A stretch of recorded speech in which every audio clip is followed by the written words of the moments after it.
Welcome to this OptimizePress Club update. Now this is a brand new template. It's called Festival, in line with the sort of summer theme that we have with the festivals going on here. So this is that theme aligned. It's got quite a lot of good colour through it, and using a bit of CSS to align some images. I'm going to show you that in a second. So you can see the top hero section here. We've got a nice big bold headline across the top. This could be used for the name of your event.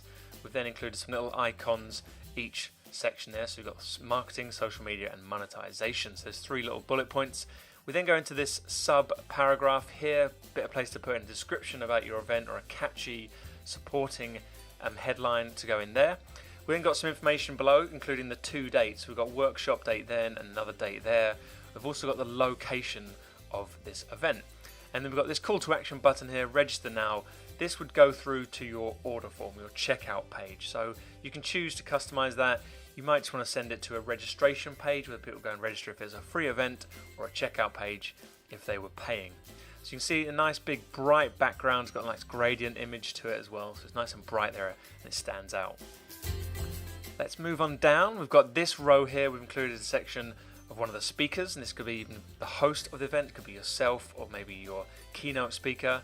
Image on the left, text on the right. Quite a simple little row there. Just a place to put in a bit of information about the people there. We then drop down into this row. You'll see we've got the image left aligned here. So this is a background image in the row, aligned to the left with some CSS. A little bit of custom CSS to break up and change this design. And then we've got this little video that loads up here. And that's a little call to action as well. People could see a bit more about your event. Maybe you've got a video. Maybe you've got a case study or a testimonial from a customer.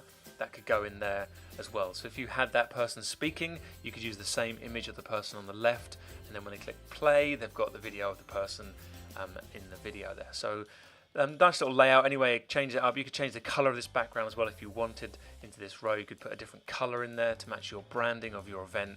You know, feel free to change those colors to match your own branding.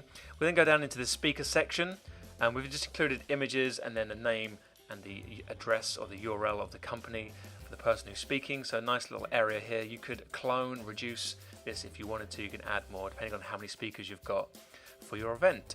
We then go into this row. So this is like another workshop row. We've got 2-column layout.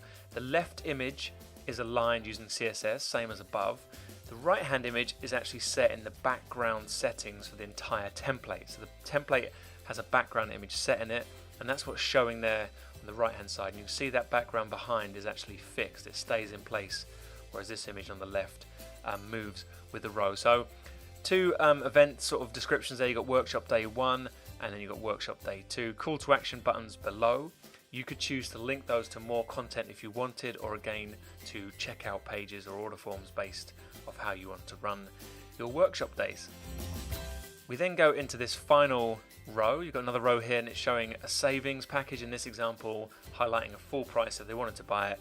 Nice background image behind, like a location or an event location, like a co-working space it looks like here, but you could use that if you had an image of where your event is. You could put that in the background.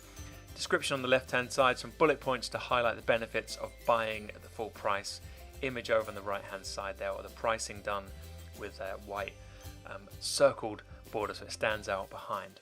We then go into this last row here. We've just put in any questions, tweet us, and then put your hashtag, and then included the 2 social icons below. You could obviously add more if you have them. Feel free to add more down there. The hashtag could relate to that of your event if you already have one, if you're writing a hashtag for your event. So lovely little template. Nothing really to show you in the editor apart from this background images, how they are aligned. I just want to quickly show you. I've seen this before. You have it's done with custom CSS. You don't have to mess around with anything. All you actually need to do is replace the image in the background. So if we just scroll on down, we can go into this row here. It looks different here because obviously the editor's loaded up. I'm inside the live editor, so it's different. But if we look at the background row, there's the image there, the background row, and then up here we have, this is the custom CSS row image left, and that is set inside page settings here in the CSS section for other scripts, and it'll be inside here. So that's how that CSS pushes the image over to the left hand side. And that's really it. This template is available for download now. If you do use it, we would love to see it in action in your own business. So do connect with us on social media so we can see it.